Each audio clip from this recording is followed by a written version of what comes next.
Dear students, आज की इस क्लास में हम अंतर्राष्ट्रीय संबंध जो पेपर है बीए तृतीय वर्ष राजनीति विज्ञान विषय का, तो इस अंतर्राष्ट्रीय संबंध पेपर के अंतर्गत हम बात करने जा रहे हैं शीत युद्ध, cold war, origin and its development. शीत युद्ध की उत्पत्ति, इसका अर्थ और इसका विकास कैसे हुआ, किस प्रकार इसने काफ़ी लंबे समय तक अंतर्राष्ट्रीय संबंधों को प्रभावित किया। शीत युद्ध क्या है, कैसे इसका विकास हुआ और कैसे इसका प्रभाव अंतर्राष्ट्रीय संबंधों पे हमें देखने को मिला। तो इसकी शुरुआत करने से पहले हम शीत युद्ध शब्द को समझें कि इसका मीनिंग क्या है।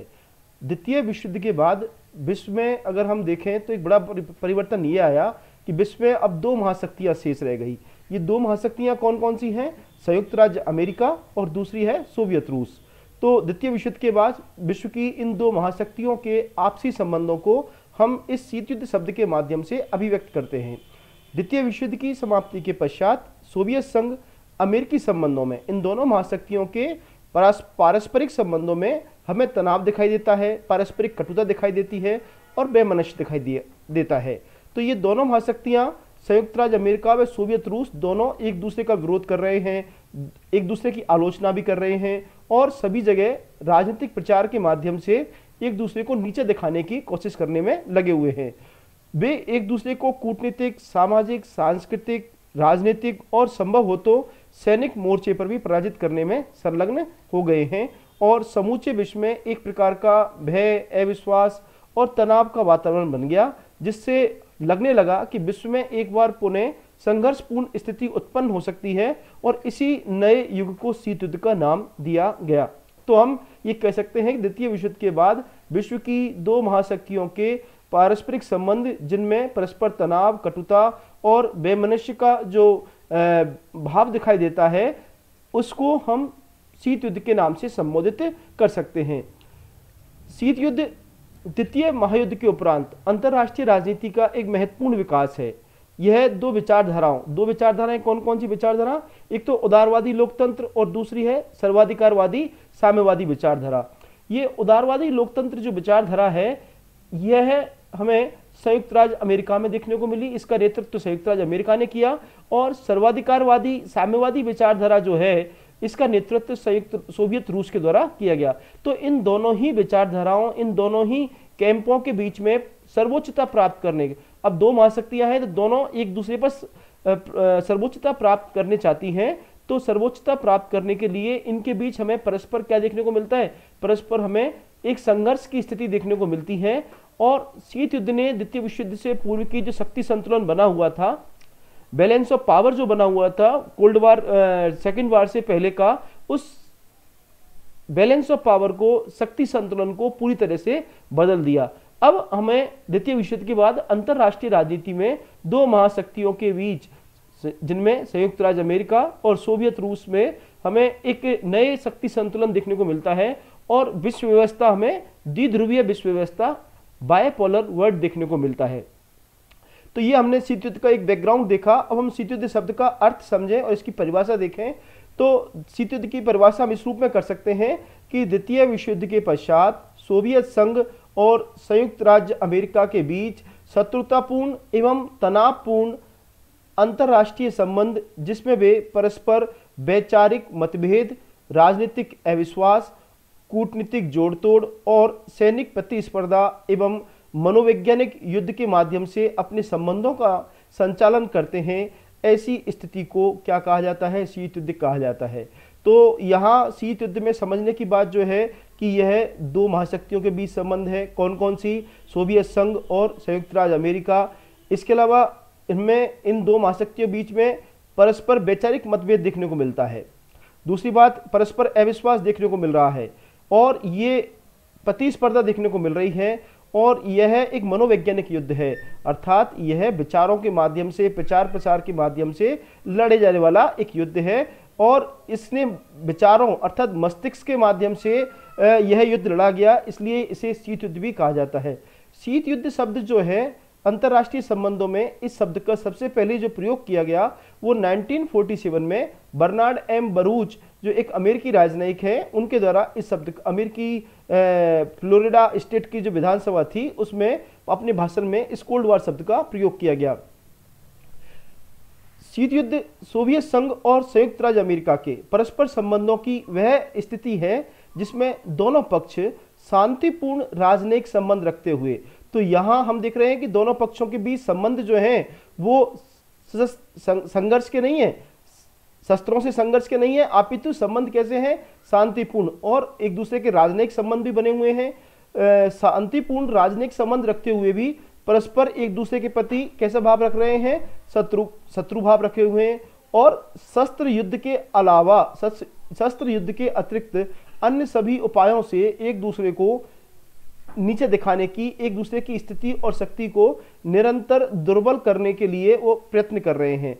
तो शीत युद्ध विचारों का, भाषणों, लेखों के माध्यम से लड़ा जाने वाला एक प्रचारात्मक युद्ध था, जिसमें एक महाशक्ति दूसरी महाशक्ति के विरुद्ध घृणापूर्ण प्रचार प्रसार का सहारा लेती है, और इस प्रचार द्वारा विरोधी गुट के देश की जनता के विचारों को प्रभावित करके उनके मनोबल को कमजोर किया जाता है, मनोबल को क्षीण किया जाता है, और एक देश द्वारा अपनी श्रेष्ठता, शक्ति और न्यायप्रियता का प्रदर्शन किया जाता है। तो इस प्रकार शीत युद्ध द्वितीय विश्व युद्ध के बाद के दो महाशक्तियों के बीच पारस्परिक संबंधों को दर्शाने वाला एक महत्वपूर्ण शब्द है, और आने वाले 50 सालों तक हम देखें 1945 से लेकर के 1990 तक शीत युद्ध ने वैश्विक राजनीति को पूरी तरह से अपने प्रभाव में रखा। शीत युद्ध के प्रमुख लक्षण क्या हैं?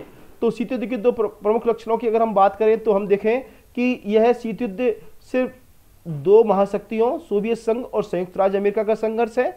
शीत युद्ध में प्रचार प्रसार एवं भाषणों के माध्यम से युद्ध लड़ा गया है।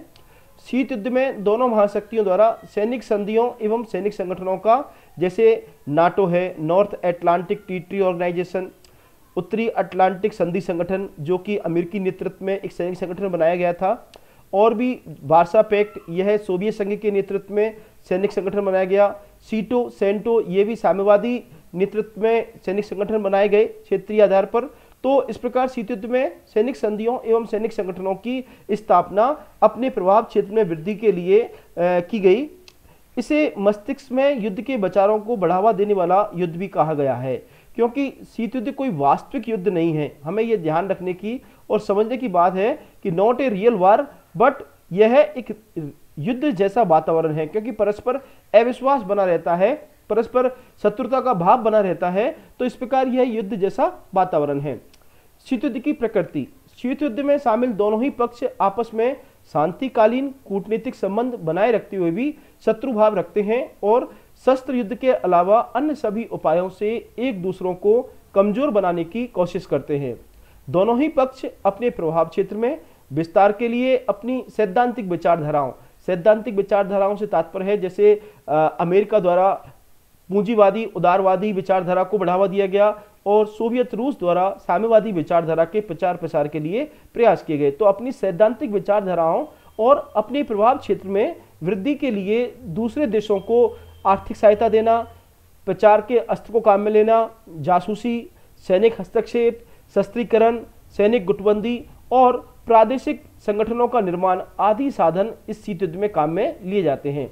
तो शीत युद्ध में शांति एवं युद्ध के बीच की स्थिति बनी रहती है, अर्थात न तो पूरी तरह से दोनों के बीच सौहार्दपूर्ण संबंध हैं, और न ही पूरी तरह से हमें वास्तविक संघर्ष देखने को मिलता है।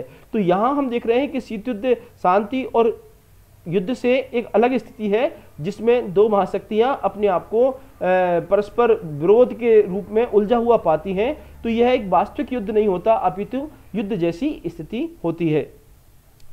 शीत युद्ध के कारण क्या हैं? यह शीत युद्ध उत्पन्न क्यों हुआ और कैसे इसका विकास हुआ? तो इन शीत युद्ध के कारणों को हम देखें तो शीत युद्ध के कई सारे कारण हमें देखने को मिलते हैं। पहला कारण है ऐतिहासिक कारण। ऐतिहासिक कारण हम देखें कि 1917 में सोवियत रूस में दुनिया की पहली साम्यवादी क्रांति हुई, और साम्यवाद जो था, यह साम्यवाद दुनिया में अपना प्रचार प्रसार करना चाहता था। तो पूंजीवादी देशों को इस साम्यवादी विचारधारा से भय था, तो वो साम्यवाद को प्रचार को रोकना चाहते थे। तो इस रूप में हम देख रहे हैं कि सोवियत रूस और उदारवादी पूंजीवादी विचारधारा जो पश्चिमी यूरोप के और अमेरिकी देश हैं, उनके बीच शुरुआत से ही एक अविश्वास का माहौल था। तो इस रूप में हमें ये परस्पर अविश्वास जो है सबसे पहले इस साम्यवादी क्रांति के उत्पत्ति के रूप में देखने को मिलता है। दूसरा महत्वपूर्ण कारण है द्वितीय मोर्चे का प्रश्न। द्वितीय विश्व युद्ध में संयुक्त राज्य अमेरिका और सोवियत रूस दोनों एक साथ मित्र राष्ट्र के रूप में एक पक्ष के रूप में लड़ रहे थे और जर्मनी दूसरे पक्ष के रूप में था। तो जब जैसे जर्मनी जैसे जैसे हिटलर की सेनाएं सोवियत रूस में आगे बढ़ रही थी तो रूस की सीमा पर अत्यधिक दबाव था।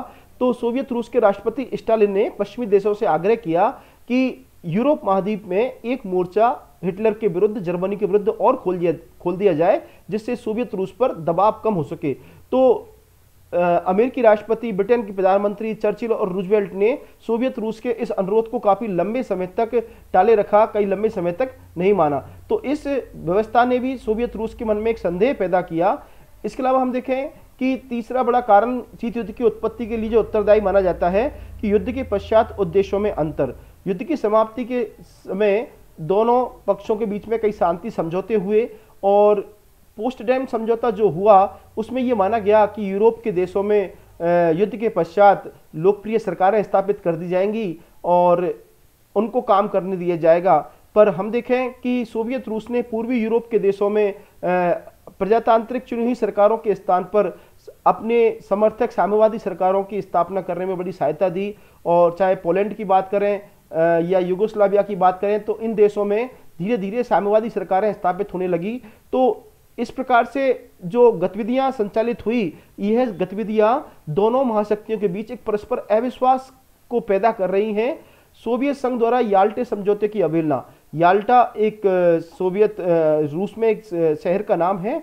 तो इसमें हम देखें कि समझौता हुआ सभी ब्रिटेन के प्रधानमंत्री चर्चिल, रूजवेल्ट और स्टालिन के बीच में कि युद्ध के बाद किस प्रकार तो सेनाओं को हटाने और लोकतांत्रिक सरकारें स्थापित करने के ऊपर। तो सोवियत संघ द्वारा जैसे हम बात करें कि सोवियत संघ द्वारा जो पूर्वी यूरोप के देश हैं, उन पूर्वी यूरोप के देशों में रोमानिया, बल्गारिया, हंगरी, इन देशों में किस प्रकार साम्यवादी सरकारें, लोकतांत्रिक सरकारों को हटा करके साम्यवादी सरकारें स्थापित कर दी गई। और इस काम को करने में सोवियत संघ की जो कम्युनिस्ट पार्टी है, उस कम्युनिस्ट पार्टी द्वारा काफ़ी हस्तक्षेप किया गया, काफ़ी सहायता दी गई। तो इस प्रकार सोवियत रूस के इन कदमों से भी पश्चिमी देशों में एक अविश्वास का माहौल पैदा हुआ। इसके प्रत्युत्तर में हम देखें कि पश्चिमी देशों ने यूरोप के देशों के पुनर्निर्माण के लिए बड़ी मात्रा में आर्थिक सहायता के कार्यक्रम जारी किए, जिनमें हम मार्शल योजना का नाम ले सकते हैं, ट्रूमैन सिद्धांत का नाम ले सकते हैं। तो ये सिद्धांत साम्यवाद के अवरोधन के लिए पश्चिमी देशों द्वारा प्रतिपादित किए गए और उन पर काम भी किया गया। ईरान से सोवियत सेना को हटाए जाना, तो नहीं हटाया जाना। ईरान की हम बात करें तो द्वितीय विश्व युद्ध के दौरान उत्तरी ईरान पर सोवियत रूस का नियंत्रण था और दक्षिणी ईरान पर अमेरिका का नियंत्रण था। युद्ध की समाप्ति के पश्चात अमेरिका द्वारा दक्षिणी ईरान को खाली कर दिया गया, परंतु युद्ध की समाप्ति के पश्चात उत्तरी ईरान पर सोवियत सेनाओं ने अपना नियंत्रण नहीं छोड़ा। तो इस प्रश्न को लेकर भी दोनों देशों की सेनाओं के बीच में बाद में संयुक्त राष्ट्र के हस्तक्षेप के बाद सोवियत रूस ने अपनी सेनाएं उत्तरी ईरान से हटा ली। टर्की पर सोवियत संघ का दबाव। टर्की पर भी हम देख रहे हैं कि सोवियत संघ अपना प्रभाव क्षेत्र में बनाए रखने के लिए वहां अपनी उपस्थिति बनाए रखना चाहता है। तो इस विवाद में भी हमें परस्पर अविश्वास देखने को मिला। यूनान जो एक यूरोप महाद्वीप का देश है, जिसे द्वितीय विश्व युद्ध के दौरान बड़ी मात्रा में नुकसान हुआ और आर्थिक रूप से बड़ी हानि हुई, तो इसके आर्थिक पुनर्निर्माण और आर्थिक पुनर्निर्माण के लिए सोवियत संघ ने यहाँ अपना हस्तक्षेप करना शुरू किया। तो अब पश्चिमी जो चर्चिल ने एक भाषण दिया जिसे फुल्टन भाषण के नाम से भी जाना जाता है, और इस फुल्टन भाषण में चर्चिल ने इस बात का प्रतिपादन किया कि अगर द्वितीय विश्व युद्ध की समाप्ति के पश्चात इन यूरोप के देशों को पुनर्निर्माण के लिए, इनके पुनरुद्धार के लिए आर्थिक सहायता नहीं दी गई तो ये लोहा आवरण में कैद हो जाएंगे, अर्थात साम्यवादी नियंत्रण में स्थापित हो जाएंगे। तो इन साम्यवादी नियंत्रण से रोकने के लिए फुल्टन भाषण के पश्चात हम देखें ये अमेरिका द्वारा बड़ी मात्रा में इन देशों के पुनर्निर्माण के लिए, साम्यवाद के अवरोधन के लिए सिद्धांत विदेश नीति में स्वीकार किए गए। ट्रूमैन सिद्धांत की बात करें या मार्शल योजना की बात करें तो ये इसी प्रकार के साम्यवाद के रोकने के प्रचार को रोकने के उपायों के रूप में अमेरिकी सरकार द्वारा शुरू किए गए। शीत युद्ध की उत्पत्ति का एक बड़ा कारण ये माना जाता है परमाणु बम का आविष्कार। द्वितीय विश्व युद्ध के दौरान संयुक्त राज्य अमेरिका द्वारा जापान के ऊपर परमाणु बम का प्रयोग किया गया, जिससे कि विनाश को सभी देशों ने देखा। कुछ समय पश्चात सोवियत रूस ने भी इस क्षमता को प्राप्त कर लिया, परंतु इससे पहले सोवियत रूस के मन में यह विचार विकसित हुआ कि संयुक्त राज्य अमेरिका ने परमाणु बम की जो बात है हमें नहीं बताई, इसके बारे में हमें नहीं बताया, और इस तरह से दोनों जब देशों के पास परमाणु क्षमता आ गई तो अब दोनों के बीच एक प्रकार की स्थिति इस प्रकार की, दोनों परस्पर एक दूसरे के प्रति अविश्वास से ग्रसित हो गए, एक दूसरे के प्रति भय से, शंका से ग्रसित हो गए। तो परमाणु बम का आविष्कार ने भी शीत युद्ध को विकास में बड़ा योगदान दिया। इसके अलावा दोनों महाशक्तियां एक दूसरे के प्रति विरोधी प्रचार अभियान चला रही हैं। सोवियत संघ द्वारा अमेरिकी विरोधी प्रचार अभियान चलाया गया, और सोवियत संघ की जो पत्रिकाएं हैं, लेख, भाषण है, सरकारी मीडिया है, उसके द्वारा अमेरिकी सरकार के अमेरिकी विदेश नीति की विरोध में प्रचार अभियान चलाया गया। इसी प्रकार पश्चिम के जो देश हैं, इन पश्चिम के देशों ने भी सोवियत सरकार की जो नीति हैं उनका विरोध करने के लिए प्रचार अभियान चलाया गया। तो परस्पर एक दूसरे के विरोध में जो प्रचार अभियान चलाया गया, इस प्रचार अभियान के माध्यम से भी दोनों देशों के बीच में एक अविश्वास पैदा हुआ, और इस अविश्वास ने ही किसको बढ़ावा दिया? इस अविश्वास ने ही शीत युद्ध को बढ़ावा दिया। तो इस प्रकार से शीत युद्ध की उत्पत्ति में ये अविश्वास जो है ये बड़ा महत्वपूर्ण इसका योगदान है। बर्लिन जो कि जर्मनी की राजधानी थी, द्वितीय विश्व युद्ध के दौरान पूर्वी जर्मनी में सोवियत रूस की साम्यवादी सेनाओं का नियंत्रण था, और पश्चिमी बर्लिन पर उदारवादी पूंजीवादी देशों की सेनाओं का नियंत्रण था। युद्ध की समाप्ति के पश्चात यह नियंत्रण जो था वो दोनों देशों द्वारा जर्मनी को खाली नहीं किया गया, और हम देखें यह जो नियंत्रण है यह काफ़ी लंबे समय तक बना रहा, और परस्पर अविश्वास के कारण जर्मनी जो है अब वो दो भागों में बट गया, एक तो पश्चिमी जर्मनी और दूसरा पूर्वी जर्मनी। तो बर्लिन के बीचों बीच एक दीवार बना दी गई जिसे बर्लिन की दीवार के नाम से जाना जाता है, और यह बर्लिन की दीवार शीत युद्ध की एक सबसे बड़ी निशानी थी। तो इसने एक दूसरे देश से आवाजाही, दोनों एक ही देश में दो अलग अलग प्रकार की व्यवस्थाएं थी, एक के ऊपर अमेरिका का नियंत्रण था और दूसरे के ऊपर सोवियत रूस का नियंत्रण था। तो इस प्रकार हम देखें कि इस तरह विभिन्न जो क्षेत्रीय समस्याएं थी, उन क्षेत्रीय समस्याओं में भी इन दोनों महाशक्तियों ने अपने आप को उलझा हुआ पाया, और प्रत्येक क्षेत्रीय समस्या अब शीत युद्ध के कारण एक अंतर्राष्ट्रीय समस्या के रूप में आगे बढ़ने लगी, और ये लगने लगा कि कोई छोटी सी समस्या कब एक भयंकर समस्या के रूप में या कब बड़े युद्ध के रूप में कब बदल जाए, इसका कोई निश्चित इसके बारे में नहीं कहा जा सकता।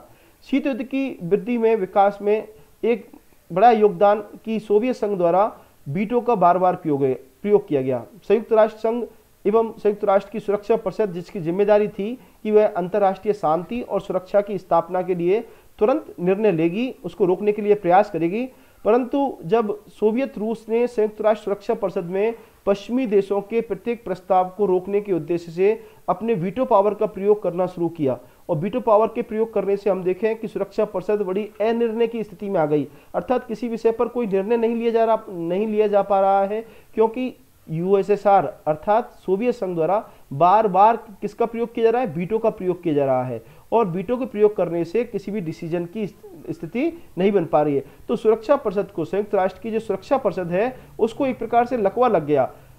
शक्ति संघर्ष एवं हित संघर्ष, शीत युद्ध की एक नई व्याख्या, यथार्थवादी व्याख्या। हम देखें कि अंतर्राष्ट्रीय राजनीति के यथार्थवादी राजनीतिक सिद्धांत शास्त्री हैं, जिनमें हम प्रमुख तौर पर नाम लेते हैं हैंस जे मार्गेनथाउ। हैंस जे मार्गेनथाउ का ये मानना है कि शीत युद्ध वास्तव में शक्ति के लिए एक संघर्ष है, अर्थात उनका ये मानना है कि अंतर्राष्ट्रीय राजनीति में प्रत्येक देश अधिक से अधिक मात्रा में अपने राष्ट्रीय हितों को पूरा करने के लिए क्या प्राप्त करना चाहता है? शक्ति प्राप्त करना चाहता है। तो इसी प्रकार शक्ति प्राप्त करने के लिए ये दोनों महाशक्तियां परस्पर एक दूसरे से क्या कर रही हैं? संघर्ष कर रही हैं। और बेसिकली शीत युद्ध जो है वो किसका संघर्ष है? हितों का संघर्ष है। तो इस ये हितों के संघर्ष की जो प्रतिस्पर्धा है, वह प्रतिस्पर्धा निरंतर बढ़ने लगी, और इस कारण शीत युद्ध की जो प्रवृत्ति है, शीत युद्ध की जो आवृत्ति है, वो दिनों दिन धीरे धीरे बढ़ने लगी, और दुनिया के सभी देशों ने अपने प्रभाव क्षेत्र में लाने के लिए दोनों महाशक्तियां परस्पर प्रयास करने लगी। तो ये सभी कारण जो है वो उत्तरदायी माने जाते हैं शीत युद्ध के विस्तार के लिए, विकास के लिए। अब हम आगे बात करते हैं कि किस प्रकार अंतर्राष्ट्रीय राजनीति पर शीत युद्ध का प्रभाव हमें दिखाई देता है। शीत युद्ध के प्रभावों की बात करें तो हम देखें सबसे पहले इस शीत युद्ध के परिणाम स्वरूप विश्व जो है स्पष्ट रूप से दो गुटों में विभाजित हो गया। ये दो गुट कौन कौन से हैं साहब? एक तो गुट है जिसका नेतृत्वकर्ता कौन है, एक गुट जिसका नेतृत्वकर्ता हमें संयुक्त राज्य अमेरिका दिखाई दे रहा है, और दूसरा गुट हम देख रहे हैं कि उसका नेतृत्व जो कौन कर रहा है, यूएसएसआर कर रहा है। तो ये यूएसएसआर मतलब सोवियत रूस। तो स्पष्ट रूप से यहाँ दो गुट हमें दिखाई दे रहे हैं। इसके अलावा हम देख रहे हैं कि अंतर्राष्ट्रीय राजनीति में शीत युद्ध के दौरान एक प्रवृत्ति हमें ये देखने को मिली कि आतंक और अविश्वास के दायरे में हमें विस्तार देखने को मिला, क्योंकि दोनों महाशक्तियां एक दूसरे के प्रति किससे ग्रसित हैं? अविश्वास से ग्रसित हैं। प्रत्येक एक कदम को दूसरे को नीचे दिखाने के कदम के रूप में देखा जा रहा है और उसका प्रत्युत्तर तुरंत तैयार किया जा रहा है। तो यहाँ आतंक और अपनी सुरक्षा के लिए नए नए घातक हथियार, इवन अंतरिक्ष में भी नई नई मिसाइलें, घातक प्रक्षेपास्त्र तैयार किए जा रहे हैं। तो यहाँ जो ये अविश्वास और आतंक का जो माहौल है, इसमें बड़ी बड़ी मात्रा में विकास हुआ। किसके परिणाम स्वरूप? शीत युद्ध के परिणाम स्वरूप। शीत युद्ध ने हमें एक नए परमाणु युद्ध की संभावना की ओर आगे हम दिखाई देने लगा, क्योंकि अब दोनों महाशक्तियां परमाणु अस्त्रों से लैस थी और दोनों के बीच छोटा सा भी टकराहट जो है वो दुनिया को एक नए युद्ध की ओर, और जिसका विनाश बड़ा विनाशकारी होता, क्योंकि दोनों महाशक्तियां किससे संपन्न है? परमाणु शस्त्रों से संपन्न है। तो अब लगने लगा कि एक नए तृतीय विश्व युद्ध की शुरुआत हो सकती है। वो तृतीय विश्व युद्ध किस पर आधारित? परमाणु शस्त्रों के आधार पर लड़ा जाएगा। तो इस प्रकार की संभावना भी शीत युद्ध के परिणाम स्वरूप हमें देखने को मिली। शीत युद्ध ने दुनिया में एक नए ट्रेंड को भी संचालित किया। अब दोनों गुटों द्वारा अपनी सुरक्षा के लिए, अपने प्रभाव क्षेत्र में वृद्धि करने के लिए, अपने जो साथी देश हैं उनकी सुरक्षा के लिए नई नई सैनिक संधियों का निर्माण किया, सैनिक गठबंधनों का निर्माण किया। जैसे हम देखें, संयुक्त राज्य अमेरिका के नेतृत्व में एक जो सैनिक संगठन बना वो है साहब नाटो।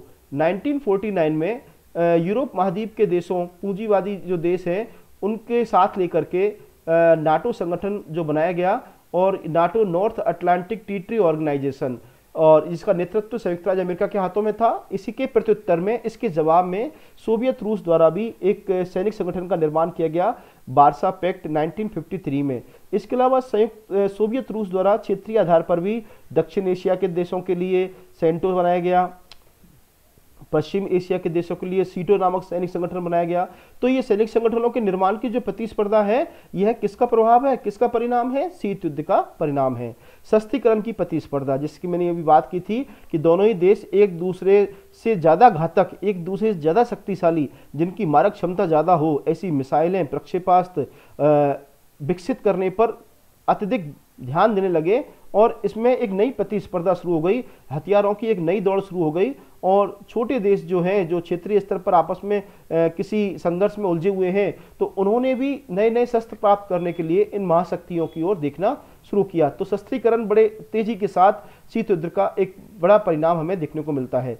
शीत युद्ध का एक बड़ा परिणाम यह भी देखने को मिला कि संयुक्त राष्ट्र संघ जैसा एक वैश्विक संगठन, जो कि शांति स्थापना के लिए स्थापित किया गया था, सामाजिक आर्थिक विकास के कार्यक्रम संचालित करने के लिए स्थापित किया गया था, वो शीत युद्ध के इन निर्णयों से, इन कारणों से एक हमें कमजोर दिखाई देने लगा। क्योंकि शीत युद्ध में के कारण ये दोनों महाशक्तियां जो है, ये दोनों महाशक्तियां संघर्षरत थी, और सुरक्षा परिषद में जो निर्णय लिए जा रहे हैं, वो सुरक्षा परिषद में निर्णयों को एक दूसरे के जो निर्णय हैं वो दोनों एक दूसरे के ऊपर वीटो का प्रयोग कर रहे हैं। तो सुरक्षा परिषद भी अंतर्राष्ट्रीय शांति और सुरक्षा की स्थापना के लिए किसी भी प्रकार के निर्णय लेने में असक्षम हो रही है। और इसी के परिणाम स्वरूप संयुक्त राष्ट्र संघ जो सामाजिक और आर्थिक विकास के साथ साथ मानवीय कल्याण के कई सारे कार्य कर रही है, उन मानवीय कल्याण के कार्यक्रमों को भी गहरा धक्का लगा। और इस तरह से हम देख रहे हैं कि शीत युद्ध का परिणाम बड़े व्यापक तौर पर हमें दुनिया में देखने को मिल रहा है। शीत युद्ध का एक परिणाम हमें यह भी देखने को मिला कि अब दुनिया के नए देश, जिनको उपनिवेशवाद से मुक्ति प्राप्त हुई थी, तो वो देश इस शीत युद्ध की राजनीति से दूर रहना चाहते थे, और उन्होंने अपने आप को एक स्वतंत्र प्लेटफॉर्म के रूप में, स्वतंत्र मंच के रूप में इकट्ठा किया, और जिसे एक नया नाम दिया गया, गुटनिरपेक्ष आंदोलन, नेम, जिसके बारे में हम आगे बात करेंगे। तो इस प्रकार शीत युद्ध का अंतर्राष्ट्रीय राजनीति के ऊपर काफी व्यापक प्रभाव पड़ा। शीत युद्ध के परिणाम क्या निकले? तो शीत युद्ध के परिणामों के हम कुछ सकारात्मक परिणाम भी हमें दिखाई देते हैं। और जैसा कि अभी बात कर रहे थे कि सकारात्मक परिणाम तो ये निकला कि जो तृतीय विश्व के वे देश जो कि लंबे समय तक उपनिवेशवाद का शिकार रहे और वो इन दोनों गुटों की शक्ति राजनीति से दूर रहना चाहते थे, विदेशिक मामलों में स्वतंत्र निर्णय लेना चाहते थे, अर्थात उन्होंने अपने आप को एक नए मंच के रूप में संगठित किया जिसे गुटनिरपेक्ष आंदोलन का नाम दिया गया। और इस गुटनिरपेक्ष आंदोलन के जो प्रमुख पैरोकार थे, जिनमें भारत भी एक प्रमुख देश था, तो इस शीत युद्ध के सकारात्मक परिणाम की शीत युद्ध से दूर रहने वाले देशों ने अपने आप को गुटनिरपेक्ष आंदोलन के रूप में विकसित किया और बड़ी मात्रा में तृतीय विश्व के देशों को किससे मुक्ति प्राप्त हुई? उपनिवेशवादी शोषण से मुक्ति प्राप्त हुई। शीत युद्ध का एक परिणाम ये भी सकारात्मक परिणाम हमें दिखाई देता है अंतर्राष्ट्रीय संबंधों में कि शीत युद्ध के कारण बड़ी मात्रा में बड़े उच्च स्तर पर तकनीकी और प्रौद्योगिकी उन्नति प्राप्त हुई। चाहे हम अंतरिक्ष के क्षेत्र में देखें, अंतरिक्ष में विभिन्न सैटेलाइट भेजने की बात हो या विज्ञान के विभिन्न आविष्कारों की बात हो, तो ये आविष्कार जो है दोनों देशों के बीच, दोनों महाशक्तियों के बीच आगे बढ़ने की एक प्रतिस्पर्धा चल रही है और इस प्रतिस्पर्धा के परिणाम स्वरूप हमें टेक्नोलॉजी और प्रौद्योगिकी क्षेत्र में उन्नति दुनिया में देखने को मिल रही है। शीत युद्ध के परिणाम स्वरूप जब संयुक्त राष्ट्र संघ की जो महासभा सुरक्षा परिषद है वो वीटो के कारण असमर्थ हो गई निर्णय लेने में, तो ऐसी स्थिति में हमें एक परिवर्तन ये देखने को मिला कि अब सुरक्षा परिषद की जो निर्णय शक्ति है वह सुरक्षा परिषद के हाथों से कि धीरे धीरे किसको स्थानांतरित हो गई? महासभा को स्थानांतरित होने लगी। 1950 में महासभा द्वारा शांति के लिए एक एकता प्रस्ताव पारित किया गया और इस प्रस्ताव के माध्यम से अब महासभा भी अंतर्राष्ट्रीय संघर्षों को रोकने के लिए, अंतर्राष्ट्रीय शांति एवं सुरक्षा की स्थापना के लिए किसी भी विषय पर 2/3 बहुमत से निर्णय ले सकती थी। शीत युद्ध के परिणाम स्वरूप हम देखें कि जहां राष्ट्रों की विदेश नीति में पहले हमें आदर्शवादी तत्व दिखाई देते थे, उन आदर्शवादी तत्वों के स्थान पर अब विदेश नीति पूरी तरह से यथार्थवादी मूल्यों से, यथार्थवादी लक्ष्यों से संचालित होने लगी। तो अंतर्राष्ट्रीय संबंधों में यथार्थवाद का हमें बोलबाला इस शीत युद्ध के परिणाम स्वरूप देखने को मिलता है। और शीत युद्ध ने दुनिया में एक नए शक्ति संतुलन की स्थापना की। हम देखें कि द्वितीय विश्व युद्ध से पहले दुनिया बहुध्रुवीय थी, यूरोप में कई सारी महाशक्तियां हुआ करती थी। अब जब द्वितीय विश्व युद्ध के दौरान उनको काफी नुकसान हुआ तो अब महाशक्तियां बनने की स्थिति में वो नहीं रह पाई। जैसे ब्रिटेन की बात करें, फ्रांस की बात करें, तो अब दुनिया में 2 महाशक्तियां रह गई थी, संयुक्त राज्य अमेरिका और सोवियत रूस। तो बहुध्रुवीय व्यवस्था से अब हमें जो द्वितीय विश्व युद्ध के बाद वैश्विक व्यवस्था जो देखने को मिल रही है वह स्पष्ट रूप से द्विध्रुवीय व्यवस्था, बाइपोलर वर्ल्ड ऑर्डर देखने को, तो नया शक्ति संतुलन, एक बैलेंस ऑफ पावर जो है वो पूरी तरह से ट्रांसफॉर्म हो गया, परिवर्तित हो गया। किसके परिणाम स्वरूप? शीत युद्ध के परिणाम स्वरूप। शीत युद्ध के साधन क्या थे? जैसा कि मैंने आपको बताया कि शीत युद्ध कोई शस्त्रों से, हथियारों से लड़ा जाने वाला युद्ध नहीं था। यह एक अलग प्रकार का युद्ध है जिसमें अलग प्रकार के साधन काम में लिए गए। इसमें जो साधन काम में लिए गए उनमें हम देखें प्रचार प्रसार के माध्यम से एक दूसरे के खिलाफ दुष्प्रचार किया गया, एक दूसरे को नीचे दिखाने के लिए ये प्रचार चाहे लेखनों के, भाषणों के माध्यम से, रेडियो टेलीविजन के माध्यम से। इसके अलावा शीत युद्ध में शक्ति प्रदर्शन की अपनी सेनाओं के पास जो घातक हथियार हैं या अपनी देश की जो सैनिक क्षमता है या अंतरिक्ष में क्षमता है, तो इसको दिखाने के लिए बड़ी मात्रा में प्रदर्शन किए जाते थे जिससे कि महाशक्तियों के प्रभाव क्षेत्र में वृद्धि हो सके। इसके अलावा शीत युद्ध के दोनों महाशक्तियों ने अपने अपने प्रभाव क्षेत्र में वृद्धि करने के लिए तृतीय विश्व के जो नव स्वतंत्रता प्राप्त देश थे उनको अपने प्रभाव में लाने के लिए बड़ी मात्रा में इन देशों को इकोनॉमिक एड, आर्थिक सहायता। अब तृतीय विश्व के जो देश थे वो विकासशील थे, गरीब थे और उन्हें प्रौद्योगिकी, आर्थिक सहायता की आवश्यकता थी। तो इन महाशक्तियों ने उन्हें अपने गुट में शामिल करने के लिए बड़ी मात्रा में क्या प्रदान की? आर्थिक सहायता प्राप्त की। एक दूसरे के कार्यों के बारे में जानकारी प्राप्त करने के लिए एक दूसरे के प्रति अविश्वास तो था ही, तो इस अविश्वास की एक परिणति हमें किसके रूप में देखने को मिलती है? जासूसी के रूप में। तो यूट्यूब विमान कांड जो है वो किसका उदाहरण है? जासूसी का उदाहरण है। कूटनीतिक साधन कि एक दूसरे को नीचे दिखाने के लिए परस्पर विदेश नीति के माध्यम से, ये कूटनीतिक साधनों के माध्यम से भी ये शीत युद्ध को संचालित किया गया। तो शीत युद्ध में इस प्रकार ये विभिन्न साधन काम में लिए गए। शीत युद्ध का अंत हम देखें कि 1945 से लेकर के और 1989 तक दोनों महाशक्तियों के बीच में हमें विभिन्न आवृत्तियों के साथ यह शीत युद्ध देखने को मिला और इसमें बीच बीच में हमें कुछ दोनों के बीच एक सौहार्दपूर्ण संबंध भी देखने को मिले। उस स्थिति को हम एक नए तनाव शैथिल्य के रूप में भी दिख रहे हैं जब दोनों देशों के बीच मधुरतापूर्ण संबंध कुछ समय के लिए स्थापित हुए, जिसे दितावी कहा जाता है, तनाव शैथिल्य की स्थिति भी कहा जाता है, पर यह कुछ समय के लिए ही स्थापित रही। और जब हमें विश्व युद्ध, ये शीत युद्ध जो है वह दोनों के बीच में एक अविश्वास के रूप में जब देखने को मिला, परंतु इस शीत युद्ध का अंत कब हुआ? तो इस शीत युद्ध के अंत की हम बात करें तो 1989 में विश्व राजनीति में एक बड़ा महत्वपूर्ण परिवर्तन आया, और वो महत्वपूर्ण परिवर्तन कई रूप में आए। पहला हम देखें कि पूर्वी यूरोप के जो देश थे, इन पूर्वी यूरोप के देशों में जो साम्यवाद शासन प्रणालियां थी वो एक एक करके धीरे धीरे क्या होने लगी, ढहने लगी, समाप्त होने लगी। और इसका कारण क्या था? इसका कारण ये था कि साम्यवादी व्यवस्था एक बंद अर्थव्यवस्था थी, तो इन देशों में बड़ी मात्रा में आर्थिक संकट खड़े हुए, और सबसे बड़ा जो संकट था वो सोवियत रूस के अंदर ही खड़ा हुआ। इस संकट को, आर्थिक और राजनीतिक संकट को सोवियत रूस के राष्ट्रपति मिखाइल गोर्बाचोव ने पहचाना और इन्होंने इसको स्वीकार किया।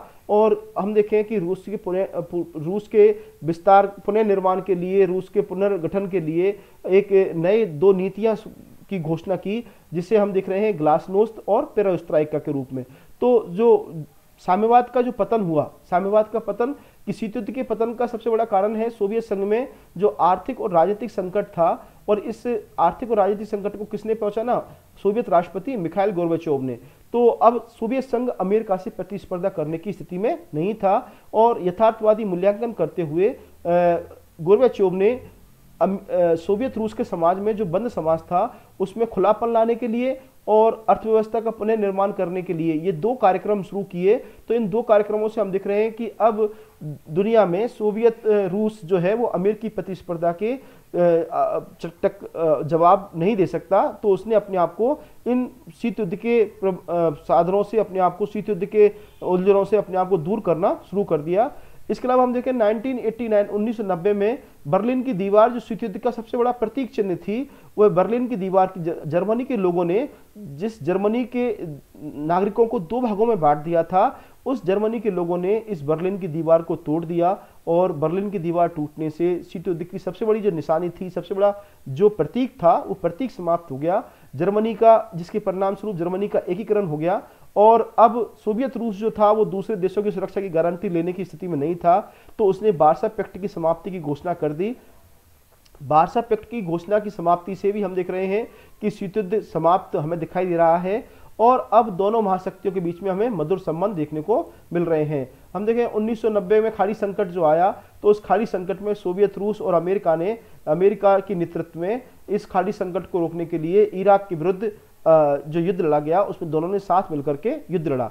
तो अमेरिका ने भी अब अपने शीत युद्ध की जो प्रवृत्ति थी उसको सोवियत रूस के साथ मधुरतापूर्ण संबंधों की स्थापना में आगे बढ़ना शुरू कर दिया।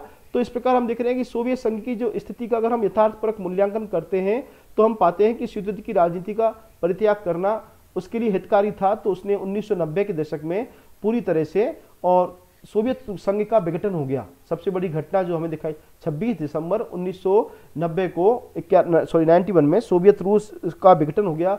अब सोवियत रूस नहीं रहा, सोवियत रूस का 16 राज्यों में, संप्रभु राज्यों में विघटन हो गया। अब CIS, Commonwealth of independent states के रूप में हमें दिखाई देता है, और सोवियत रूस का जो उत्तराधिकारी राष्ट्र बना वो रूस बना, और जो एक कमजोर राष्ट्र के रूप, तुलनात्मक रूप से एक कमजोर राष्ट्र के रूप में था, जिसने अपना सारा ध्यान अपने पुनर्निर्माण और अपनी अर्थव्यवस्था के विकास पर लगाया, वो अमेरिकी सत्ता का अमेरिकी। तो इस शीत युद्ध की समाप्ति के पश्चात विश्व व्यवस्था में हमारे एक बड़ा परिवर्तन जो दिखाई दे रहा है, वो एक ध्रुवीय विश्व, यूनिपोलर वर्ल्ड। अब दुनिया में एक ही महाशक्ति रह गई, और उस शक्ति का नाम है USA, संयुक्त राज्य अमेरिका।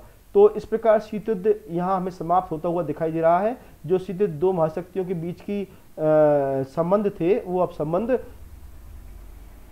उस रूप में हमें दिखाई नहीं देते। तो इस प्रकार यह टॉपिक यहाँ समाप्त होता है, और आप इस टॉपिक को पढ़ने के लिए टेक्स्ट बुक भी देख सकते हैं, और कोई समस्या अगर आप इसमें फील करें तो नीचे कमेंट बॉक्स में मैसेज से प्रश्न पूछ सकते हैं। और आप इस YouTube चैनल को सब्सक्राइब करें और शेयर करें, और आप लाइक करें। Thank you.